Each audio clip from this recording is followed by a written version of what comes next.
asalaamaaleykum mbokk internetu Wassare News ak Dakar Midi ak lii di News 221 tey ñu ngi fii si Hann Maristes li ko waral nag mooy élection locale yi nga xam ñu ngi fay waaj a jublu ñu ngi fay léegi ñu jublu fa sax ndax dimanche la ñuy woote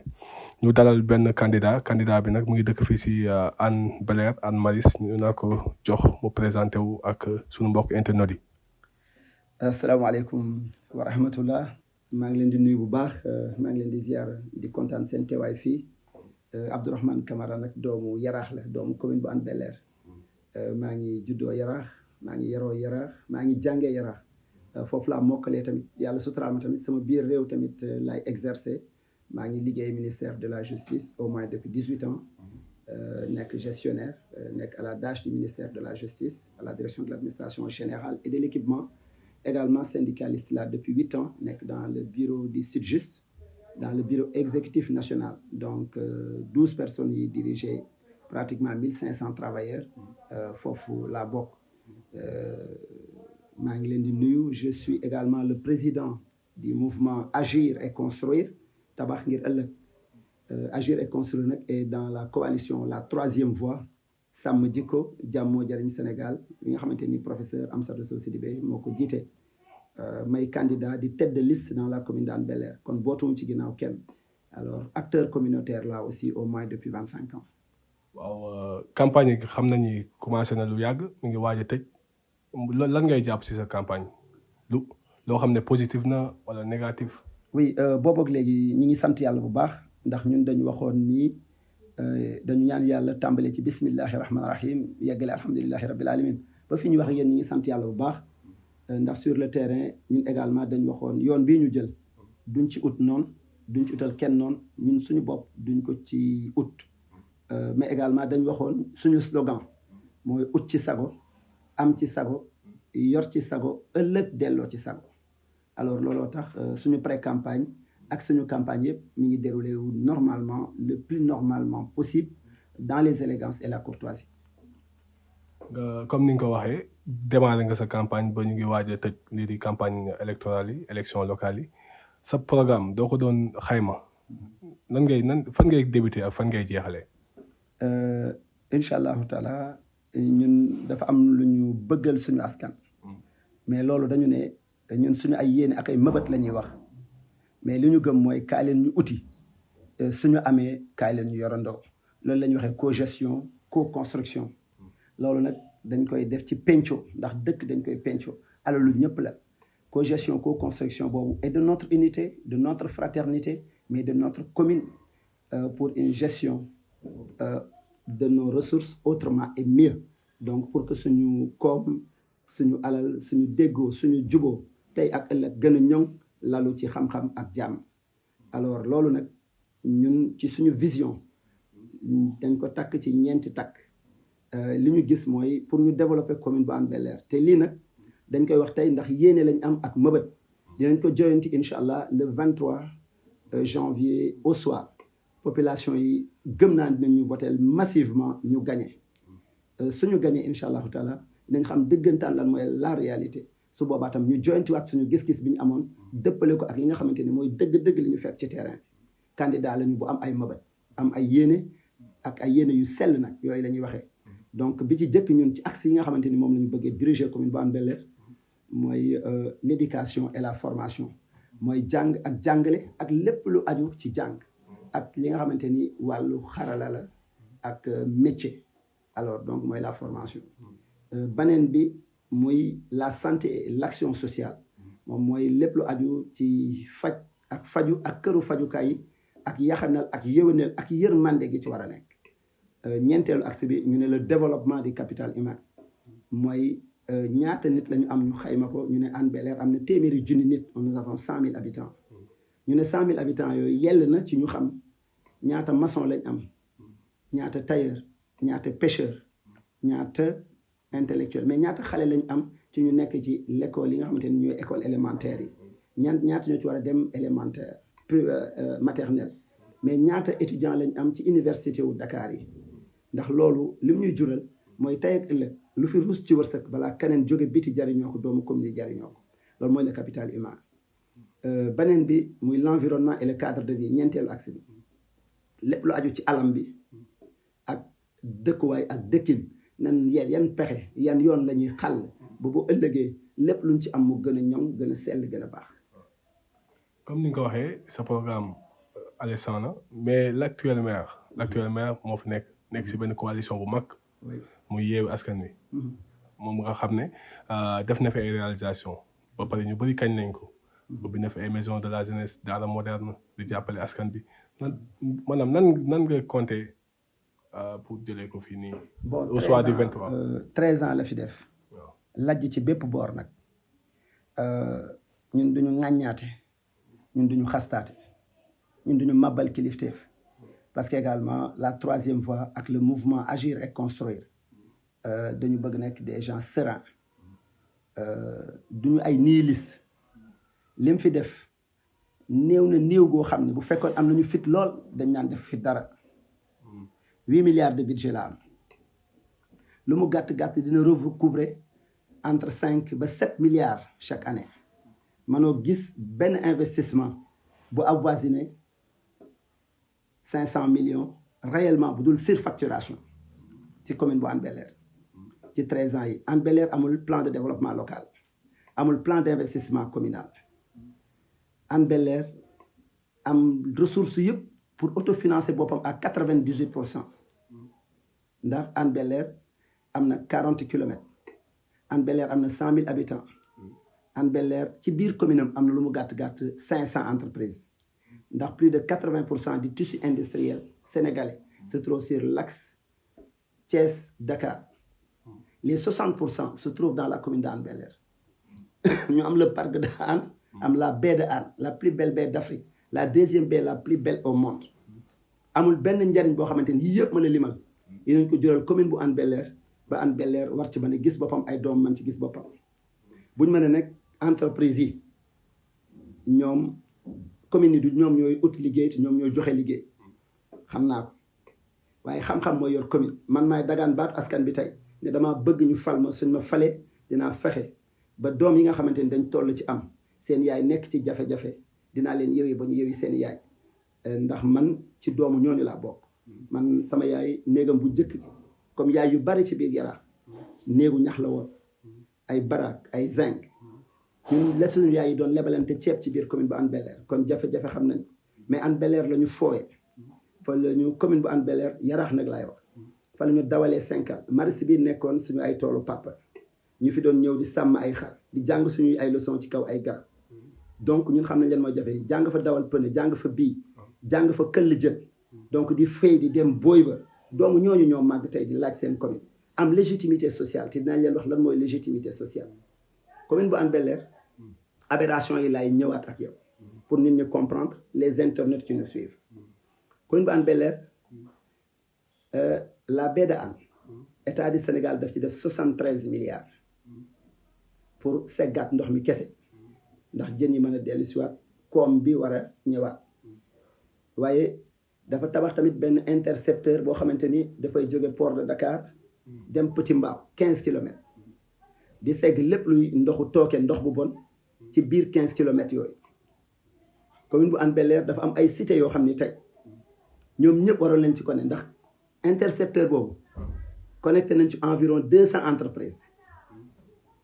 te ka koy defal le maître d'ouvrage délégué mooy ONAS suñu biir périmètre communal la nekk entreprise bi ñu jox liggéey boobu muy Pfeiffer mi ngi ISRA 1 ISRA 2 Marinas amuñu assainissement la cité Belleville amul assainissement vous vous rappelez les eaux pluviales de 2005 Belleville xaw naa sax réer ci carte bi. parce que askan nga baal ma askan bu bëri fii ñoom loolu la ñuy jooy.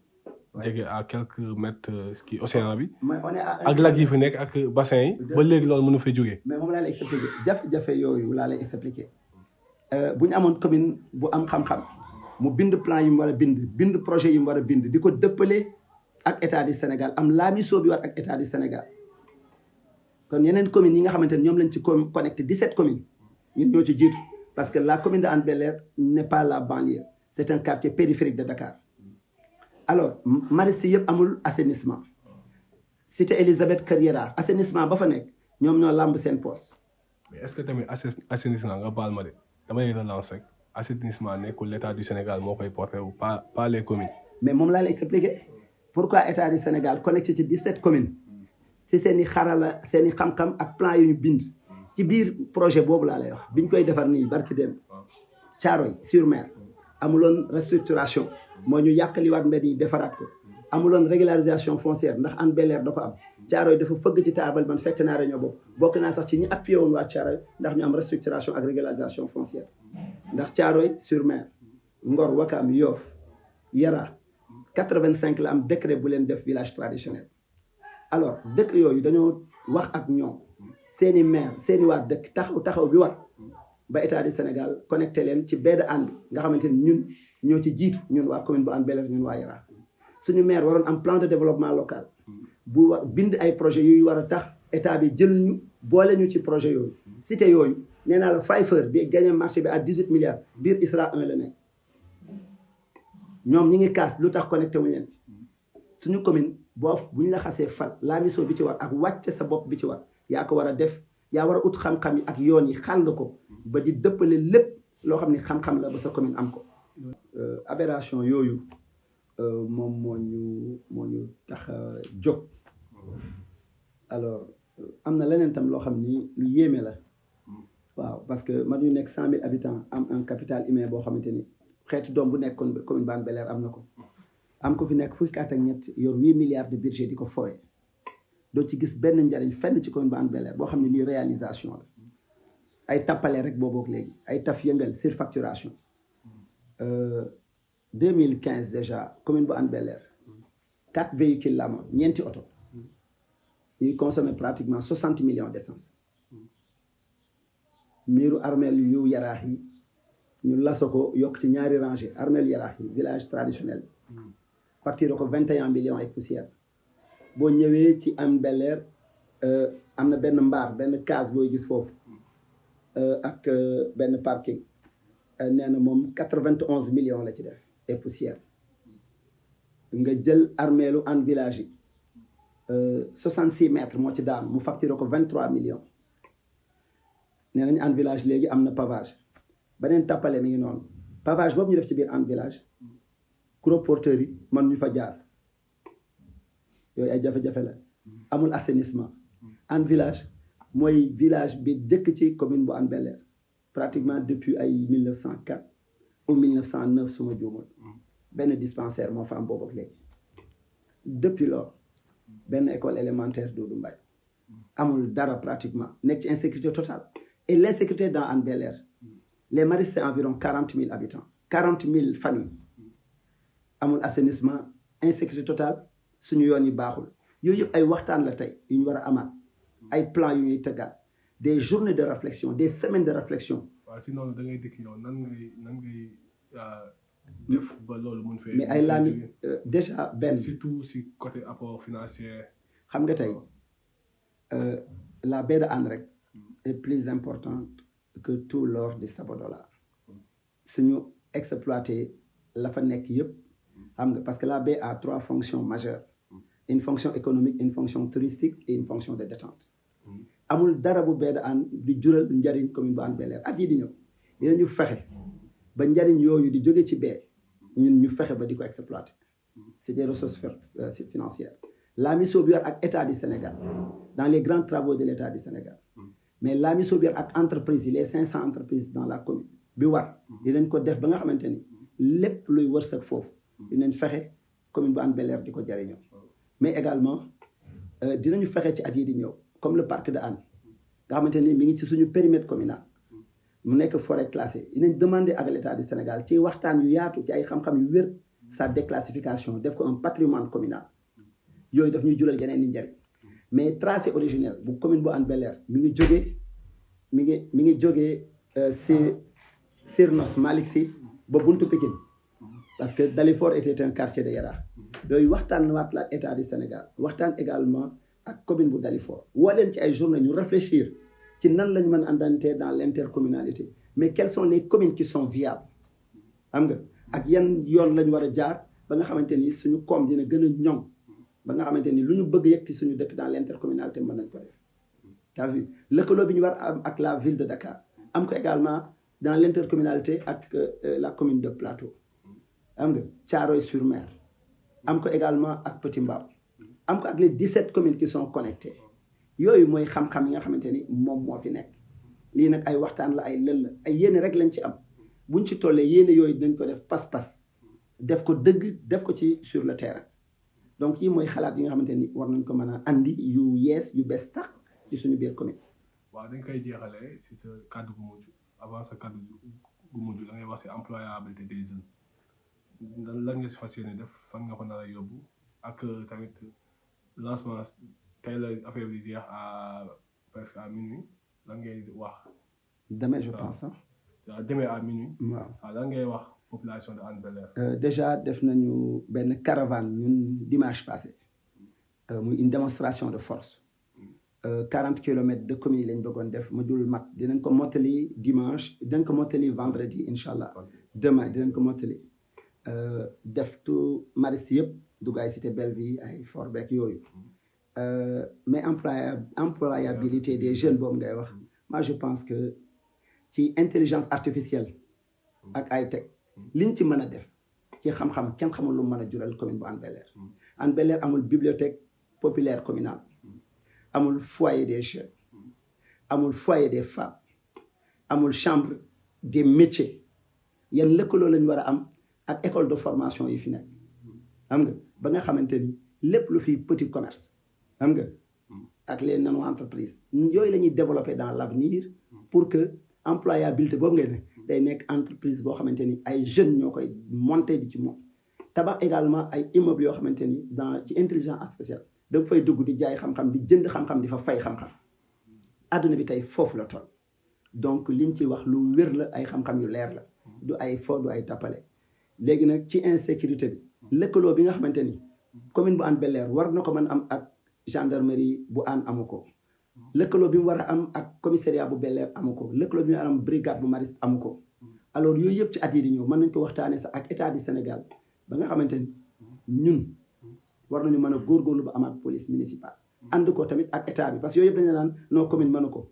amul ñun dañuy nekk dans la proposition dans l'argumentaire et dans l'argumentation di dimbali état bi ci muy ne ko ay xalaat yu yeese ngi nii lii lu war a mën nekk la te njariñ la pour état du Sénégal mais njariñ la pour suñu insécurité insécurité bi ci jëkk mooy amul ay lampe yu tàkk biir Hann Bel-Air la baie de Hann est noire du lampe du fa tàkk alors yooyu yëpp dañu war a fexe góorgóorlu ci solaire bi ba insécurité boobu dootu fa am alors maintenant jàpp naa ni bu ñu góorgóorloo di am lëkkaloo yi war ak service yooyu nga xam ne c'est des services de l'État suñ ko amee ñun ñu leen di dimbali ci luy essence di leen dimbali également ci le petit matériel jàpp naa ni loolu war na mën a nekk même tali yi ñuy wax boo xam ne way état bi moo ko war a non ay lëkkaloo la rek ak ay laamiso ay projet yu bëri ay plan yu bëri mooy defar Hann Bel-Air loolu nag ñun rek mënuñu ko moo tax ma ne kaay leen ñu outil suñu amee kaay leen yorandoo loolu mooy la cogestion loolu mooy la co-construction et de notre unité de notre fraternité mais de notre commune pour que les ressources ñu gérer ko autrement et mieux loolu mën naa nekk ci at yi di nekk dootuñu fal ay nit mais également dans la gouvernance locale et moi je parlerai de la commande c'est pour satisfaire une demande sociale yéen ci andi transparence ak redevabilité loolu c'est très très important aw askan boo ko yoree dërëm bu nekk war nga ko natt boo ko nattee ba pare war nañu wax fan la dugg ak fan la jaar at yi yëpp loolu amul ci commune bu Hann Bel-Air rawatina ci 13 ans yu mujj yi alors donc loolu la ñu wax que ni en tout cas ñun dootuñu nangu